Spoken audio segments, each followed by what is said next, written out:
Emerald podcast series. Research that makes a difference. Welcome to the Emerald podcast series. In this series, we speak to experts from around the globe using research to create real impact. In each episode, we explore the role of research within the context of the environmental, economic, social, and political challenges facing our society, and look at the ways in which research, policy, and practice interact to affect communities around the world. We're your hosts. I'm Daniel Ridge. I'm Helen Beddoe, and we are publishers at Emerald Publishing.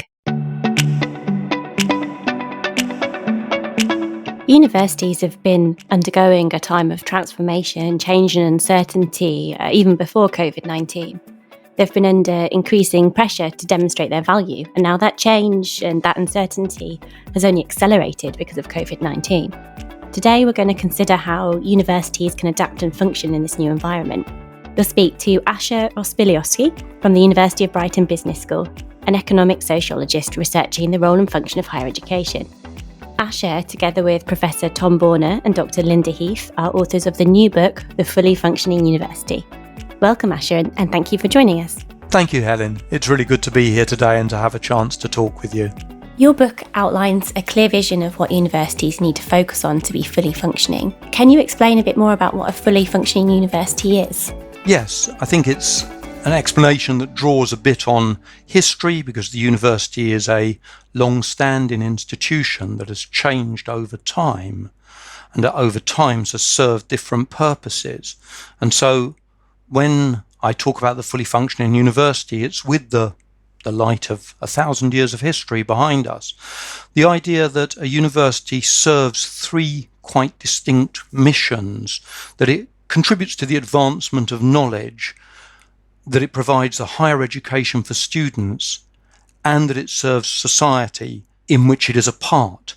So these three different parts, sometimes known as the tripartite mission, complement each other, and at different times in the history have been of different importance.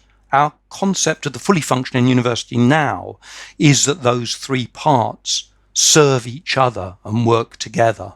And why haven't universities been reaching this? Well, in part that is why haven't universities been reaching the fully functioning university ideal, or the model that we have of balance, is in part because universities have a long history and have served different purposes at different points in their history.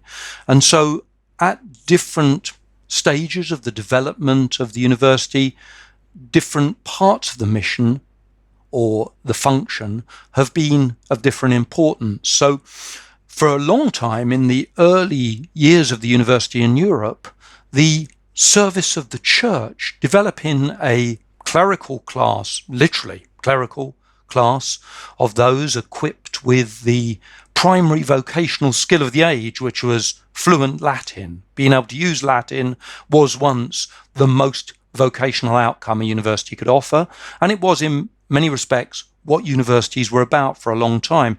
So service to developing a useful skill in students, as we would now think of them, was the primary function. At other points, the university has served other functions as its primary service. And so, for example, in the early half of the 20th century, when we saw the development of the great sort of scientific institutions, the advancement of knowledge and the mission to research and record and disseminate knowledge was seen as of greater importance. So when we look at the university now, we're seeing a university that has these different facets that can complement each other. And our aspiration is that this model, the fully functioning university, helps those who are trying to decide what universities can do, what their value is, and what they should be doing, can weigh up these different elements and see how they complement each other. So universities can only be fully functioning if they value each part of this tripartite mission, the higher education of students, the advancement of knowledge, and the service to those outside the university equally. And, it's clear that the idea of contributing to the world outside of the university is a significant part of fully functioning. That emphasises more society-focused research. Universities have kind of been traditionally organised and done their research around subjects, subject-centered research.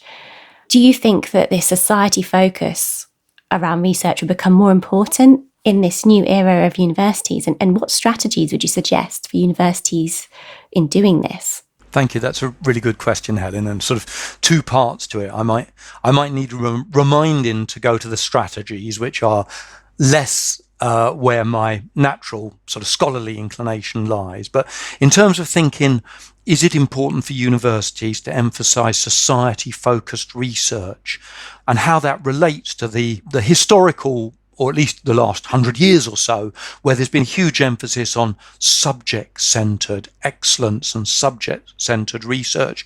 Yes, I think you're absolutely right in saying that where universities are going, as they increasingly are recognized as something that contributes to society, is society-focused research. We see that already as a significant change in the last 20 or 30 years. The idea of cross-disciplinary and integrative studies has become more and more important, really probably since about the time of the Second World War, when big scientific projects to solve really pressing problems related to the defeat of Nazism led to the foundation of things like systems thinking and the integration of different fields of knowledge to solve what are sometimes known as wicked problems. So this idea of research being focused on delivering value to society has been building momentum.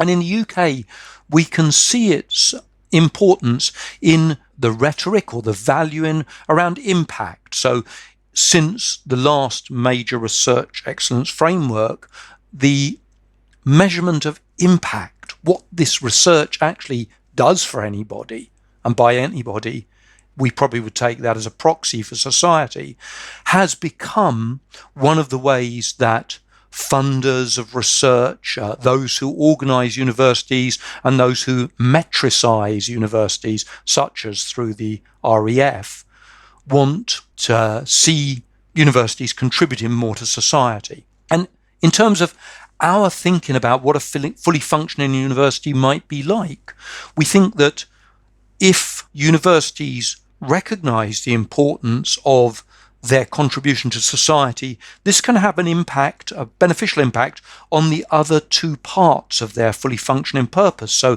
if courses for students include both studying and understanding more about how research, development of ideas, learning can contribute to society, and also perhaps doing it by having projects that are embedded in the society where part of the goal of the learning for the students is to do something, to give back, to contribute.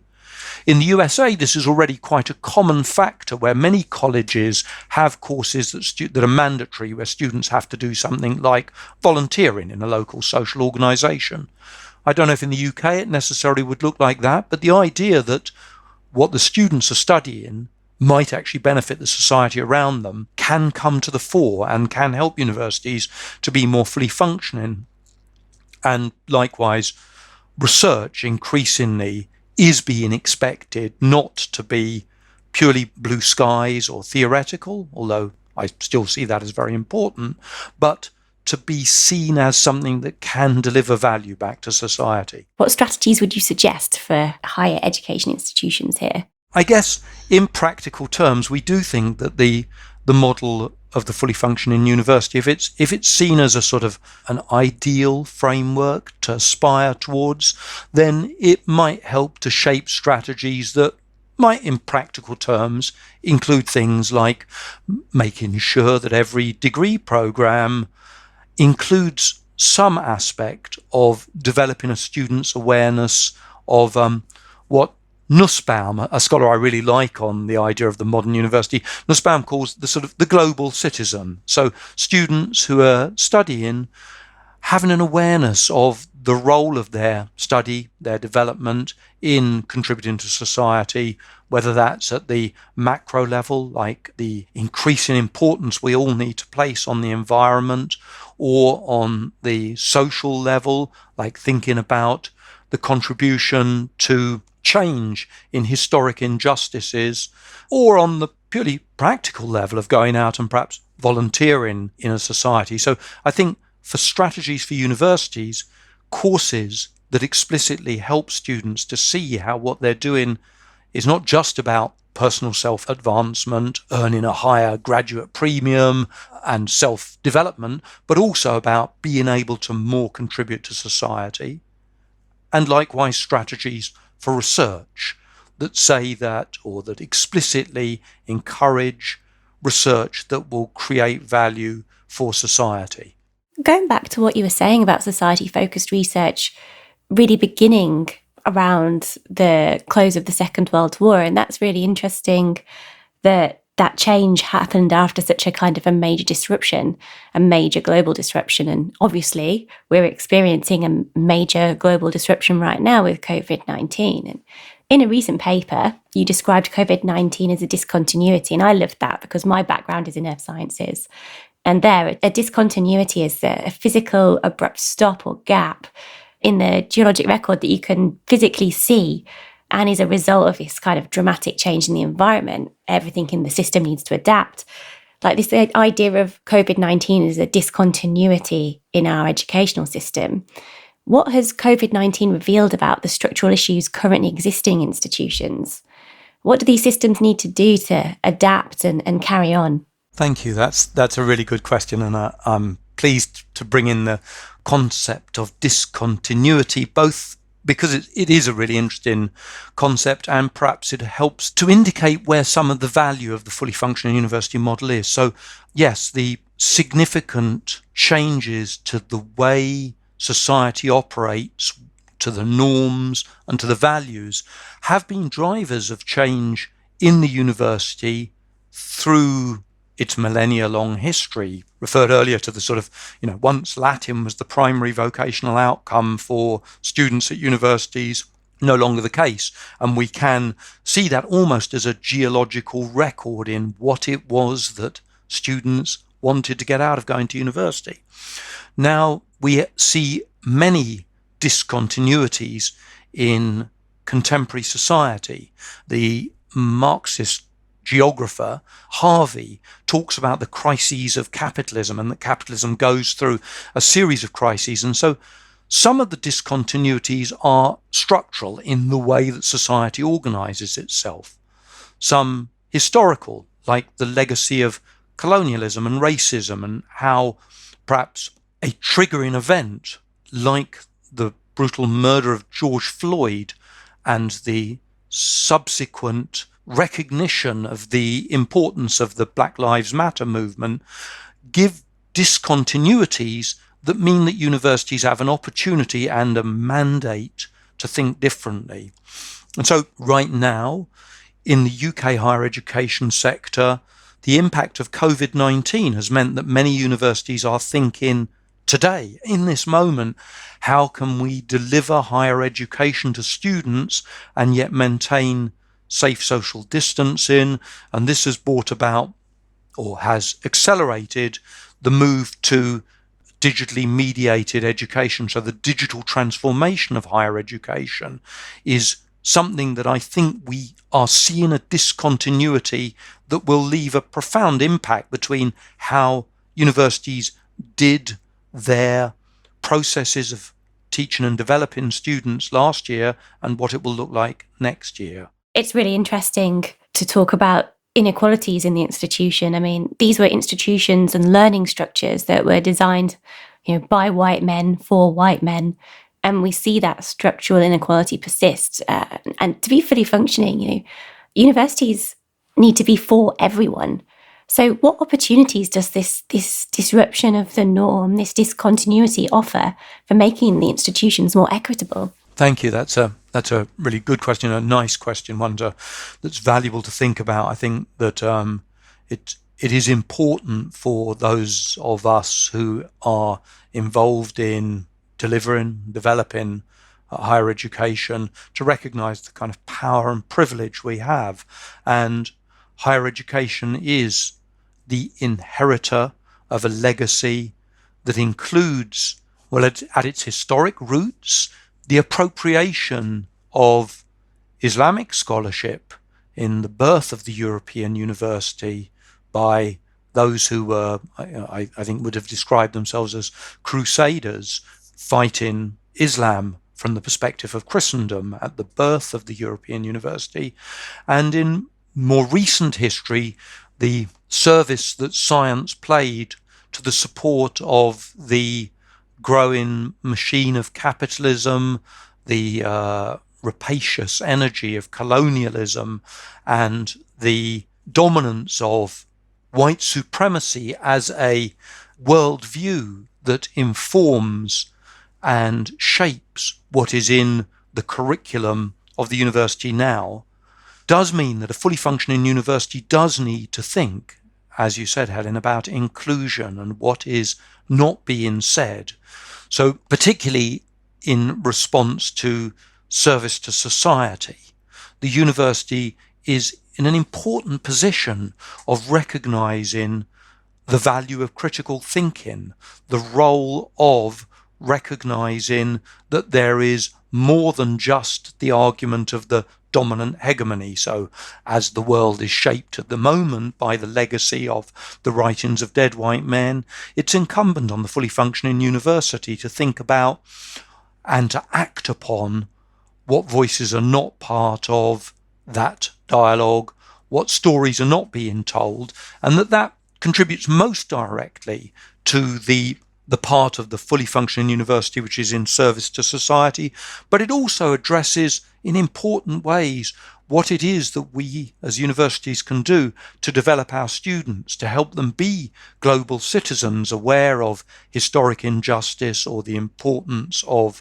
valuing the environment and nurturing and cherishing it, of critiquing the assumptions informed by a funding system which imposes a sort of marketization on what degrees are for and what students do degrees for, and for what research should be about, what questions research should be asking, and what kinds of impact might be valued. And there, the importance of the environment, the importance of historic injustice, the importance of social change are all ways in which the university might contribute and is contributing. My colleague Tom Borner, when I was talking with him about the legacy of dead white men, brought up a story that has personal resonance for me, and that is that UK universities 70 years ago didn't award degrees, or some of the premier universities, prestige universities such as Cambridge, didn't award degrees to women until the 1950s. My aunt went to Cambridge in the early 1950s, and I hadn't realised that she would have been one of the first women in the UK who was enabled by that university responding to social change to get a degree where it previously wouldn't have been important or possible. And today, we see a little over half of degrees awarded in the UK going to women. So there is one particular historic injustice that we might hold up and say that the inclusion of women in higher education, being able to get degrees from the elite universities, shows the university becoming more fully functioning as inclusion has grown. Thinking about this tripartite mission and in the higher education of students, looking at the curriculums, decolonising the curriculums also serves a function there, because the makeup of our student body is not just white men. There are some universities where up to 50% of the student cohort is non-white. And if you don't have a curriculum that speaks to those students' experiences and speaks to those students' environments, then the university can't be fully functioning. And also, in thinking about the advancement of knowledge, there's been so many studies we take white as a universal norm. And if we've taught students that way, we see that replicated in the way that those students go on to, say, do research in academia. And we see so many studies that just are based on, say, in medicine, that are based on white men, that have led to issues around medication not being appropriate or seatbelts not being appropriate, different things like that. So I think that inclusion and decolonisation addresses all three missions. Thank you. I think it's a really important point, and one that we are rightly when I say we, white men or white people who have tended to dominate the positions of power in universities are really needing to become alert to and respond to the idea of decolonizing the curriculum, going beyond history, literature, and the arts, but that recognizing, as you say, in fields as disparate as medicine, law, and in my own areas of teaching and expertise, things like algorithmic injustice and the way that software systems designed to benefit society but shaped by a presupposition about what society looks like lead to shocking, unacceptable inclusions and exclusions. Helen, you referred to the impact of a white-centric view on the world that has led to terrible outcomes in health and health sciences. And I absolutely think that there are important lessons to be learned right now in the discontinuity of COVID-19 when we think about what the assumptions have been about what safety looks like and who are essential workers in the crisis that the UK has just been through. And then we acknowledge the disproportionate impact of COVID-19 on Black and other ethnic minority groups in the UK. Or when we think about systems that are being built to support transformation, and here I get into something I know more about, the role of digital in education and in decision-making processes, there is so many risks that the algorithmic injustice will perpetuate social injustices because so much of how digital technologies work is based on learning, machine learning from existing systems, and the risks there of exclusion in areas like AI and face recognition, or the perpetuation of legal precedents that are based on historical injustices, means that a fully functioning university that is engaged with research that has benefit to the society and that serves the increasingly diverse student body must address and think about what it means to live in a culture where colonialism and white supremacy have set the tenure, the taste, the text, the legacy of what we think of as the canon, for example. What we do and don't count as valuable knowledge. Absolutely, yes, yes. And that's a good point actually about perhaps the students and how does a fully functioning university support its students in what is inevitably going to be a new era post-COVID. A lot of this is going to be digital, a lot of this is going to be online. Yes, the digital transformation that's been going on in society for the last 15 or 20 or 30 years is being accelerated by the discontinuity of the COVID-19 crisis, but was well underway anyway. We see it more broadly in things like the transformation of the high street and what it is to have shared social spaces. For our students, a fully functioning university that is digitally transformed is both a place of opportunity, that a fully functioning university can do more to bring together the tripartite mission to help students see that the knowledge they are developing is a resource for society, informed by society, as well as something that can develop their own life opportunities. And yet there is also huge risk. And so I see the fully functioning university as an ideal that needs to be part of how universities think as they approach the oncoming term in October, where a digitally transformed curriculum will offer some opportunities for inclusion. There are ways in which the digital transformation of higher education may make it more equitable, may allow voices who sometimes might be drowned out in seminars or not able to attend because of economic or caring responsibilities. I'm thinking here particularly of our Black and minority ethnic students who often have economic pressures on them that may not be the norm across all of our student body, there are ways that digital transformation can help and make a more inclusive learning environment, but there are also risks. The digital divide, access to technology, access to quiet and safe study places are not things that we should and can assume are there for all our students. I think that brings me to another question. What's becoming really clear from this discussion is how important it is to focus on all three parts of this tripartite mission, and for institutions to keep that mindset. Perhaps you can tell me a bit about what's wrong with a university prioritising just one part of this mission to the exclusion of the other two parts. What's wrong with institutions when they just focus on research, just focus on teaching? I've talked about it as an aspirational model, but I guess the flip side of an aspirational model is that it can be used as a deficit audit or a critique. And when I think about what a fully functioning university can contribute, I see risks if a university emphasises one part of the tripartite mission to the exclusion of the other two.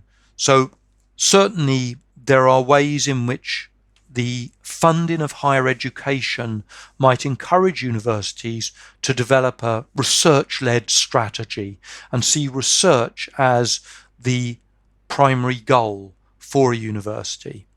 And where that's the case, if that research doesn't also recognise the importance of the development of students' learning and of a contribution to society, we risk seeing research that is measured on a metric that is internally derived from the goals of higher education research funding, rather than research that is able to develop the university's part in society and contribution to society.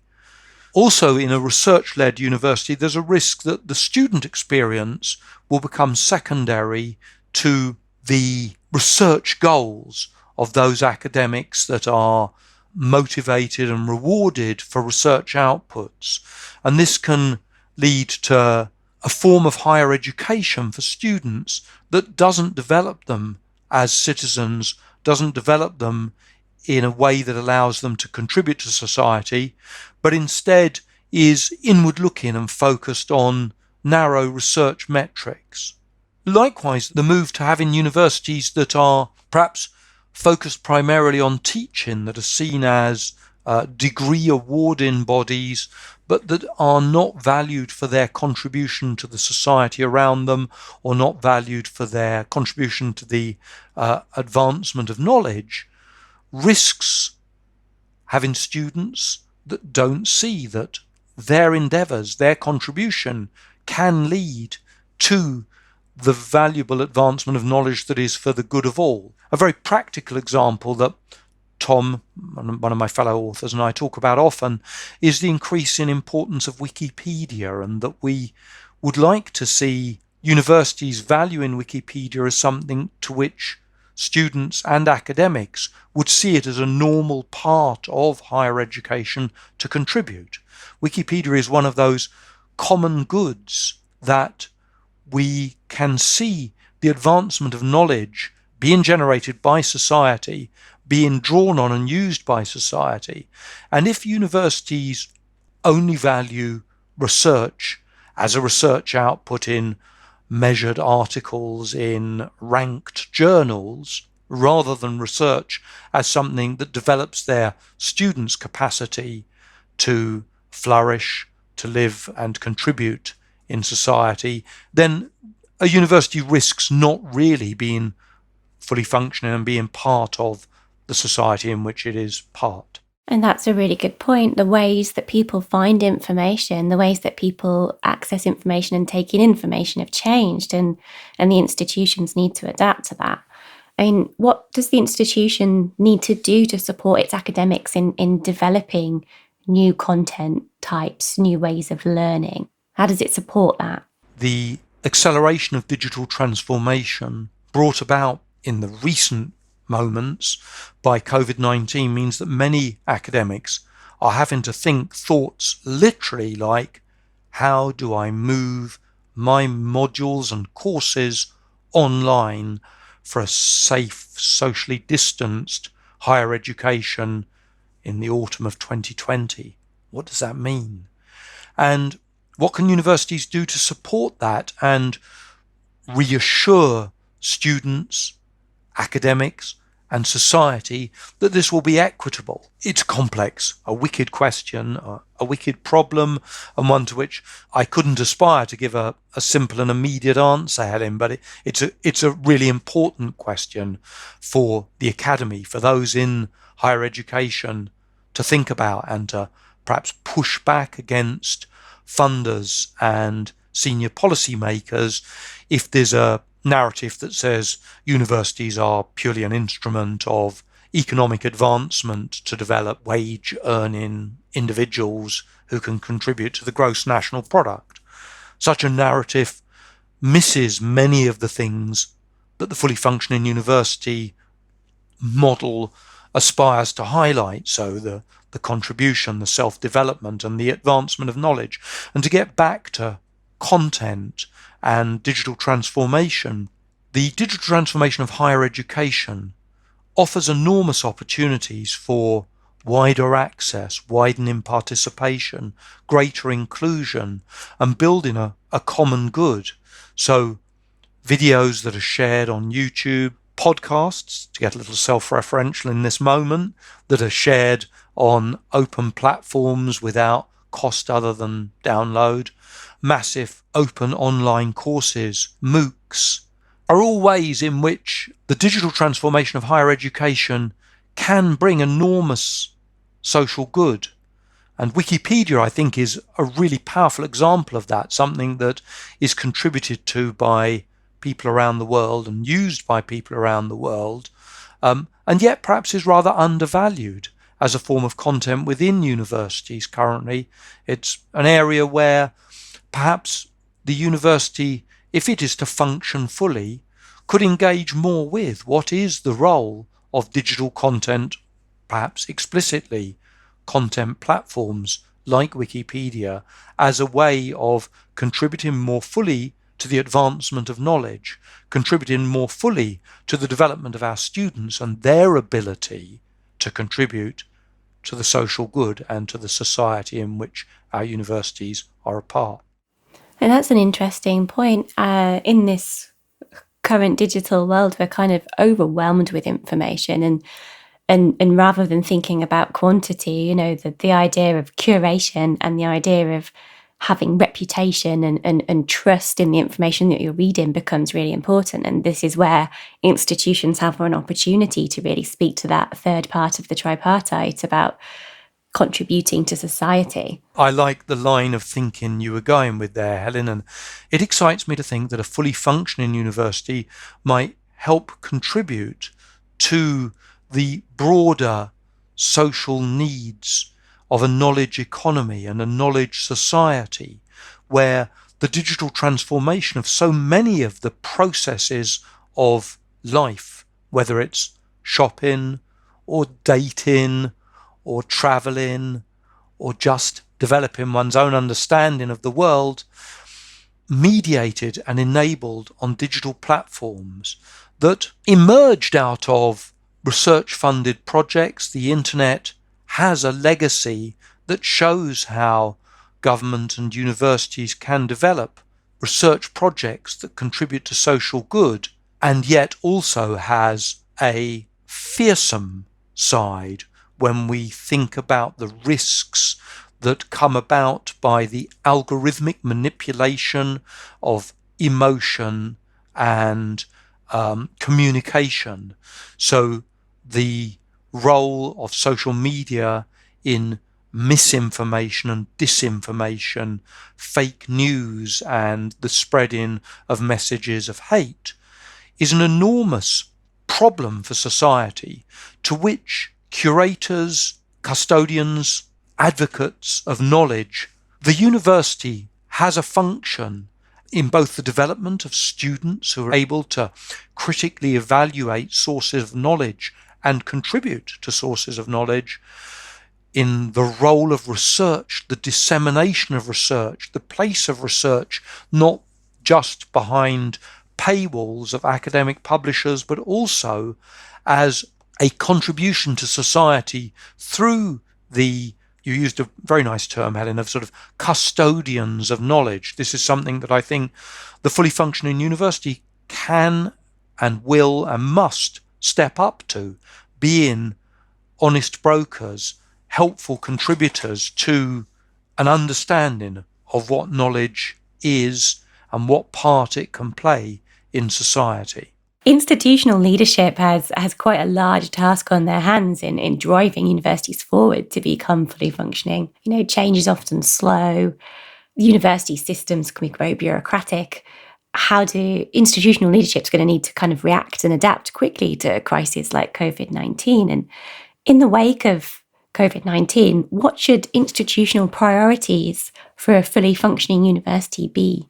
What might a sensible institutional strategy do at this point? The idea of taking part in a discussion of university strategy is one that, on one level, as an academic, I shy away from, and yet it is important if a university is to fully function that the development of an idea, like the ideas in our book about the fully functioning university, aren't seen as abstract, but are thought about in the context of what should universities actually do. So I'll have a go at thinking about an institution that wants to develop a more fully functioning role might look like and what it might try to prioritize. And I suppose at the heart of the fully functioning university idea is that each of the three parts of the university's mission support each other rather than dominate each other. And so thinking about how the advancement of knowledge, how provision of higher education of students, and how service to the society of which we are part can be realised in university policies would require universities to think about each of those important parts of their mission. What is the research that they are advancing? What is the provision of higher education to their students that they are developing and giving? And what part are they playing in serving society? And how they might serve each other? That's a bit waffly. What would that mean in practical terms? It might mean having a role explicit within research departments that looks critically at research projects from the perspective of how might the research serve and contribute to society, but also how might the research serve and contribute to the higher education of students? Are there participant roles that students could play in the research? Might they be part of it? And that then might allow us to think as a university about the type of higher education we are taking part in with our students or providing for our students. Can we develop our students' capacity to do research, not just to draw from textbooks and exist in learning, but to contribute to the advancement of knowledge? And I've mentioned Wikipedia a few times. Tom and I have had some exciting discussions about the idea that undergraduate degree programs might ask students to find something that they could contribute to Wikipedia, perhaps instead of a dissertation. Something like that might be a way to help students to see and to make their higher education not just about developing their own capacity and wage potential and fulfillment, but also a way that they can contribute to the advancement of knowledge and thus to serve in society. And for universities, we sometimes, Tom and I and Linda, think of the third part of the tripartite mission, the services to society, as perhaps the Cinderella or most underdeveloped part of what universities are valuing. And a fully functioning university, in its strategy, needs to go beyond thinking, how can we show impact in the ref, but instead develop ways that impact actually contributes to the society around it. So thinking about research output, student projects, economic engagement that will contribute to society How can universities best work through the current situation they're in with the mismanagement of the A-level grading, the algorithm, the U-turn on exams, and the lifting of caps? Well, that's a very timely question, Helen. And I've been thinking about that issue because it's been dominating the news cycle at the moment.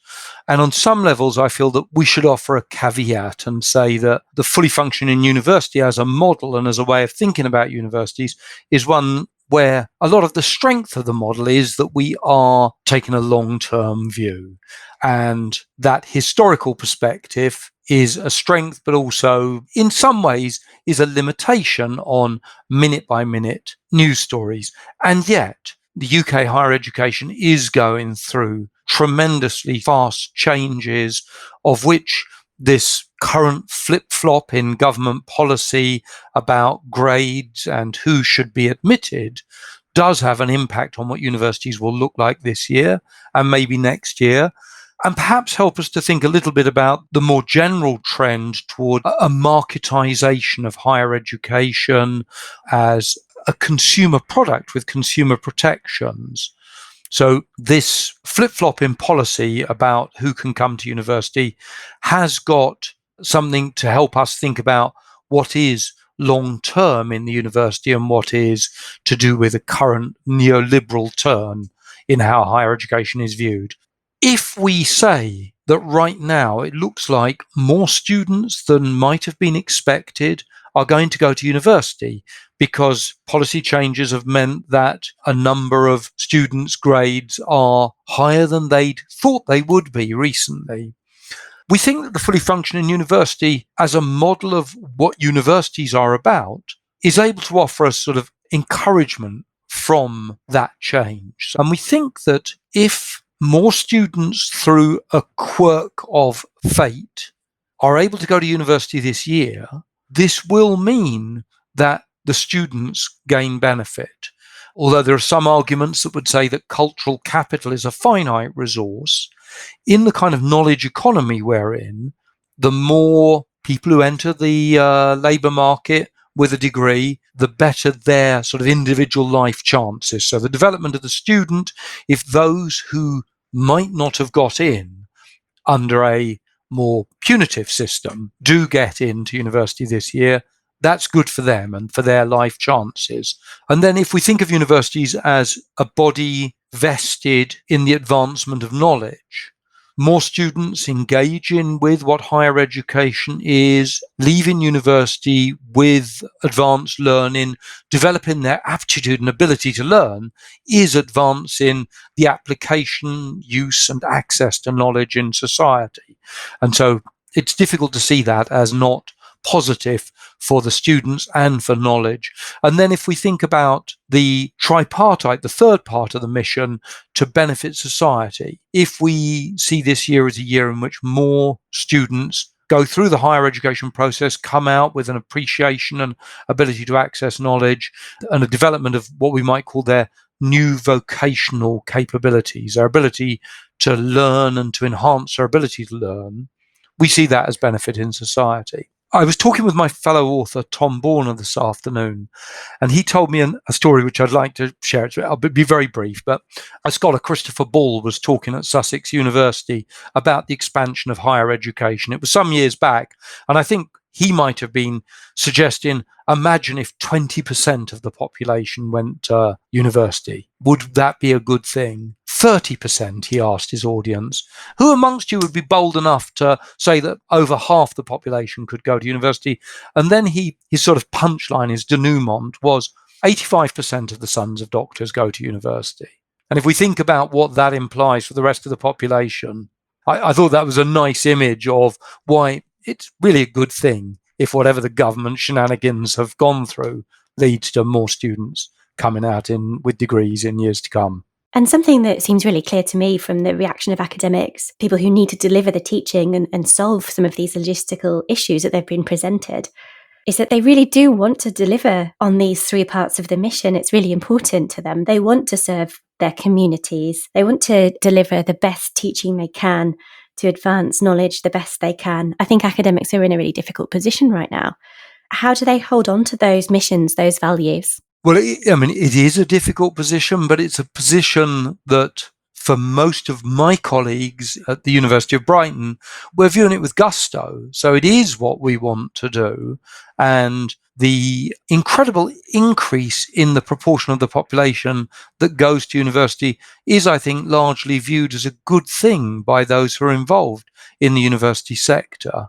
There are opportunities that we've talked about earlier in this podcast about the sort of digital transformation of teaching, that is meaning that alongside the logistical challenges of more students are logistical challenges of social distancing in relation to COVID-19, for example, that seem to present almost the perfect storm for saying that how universities provide and respond to those three parts of the tripartite mission is changing. And for my part, it's something I welcome.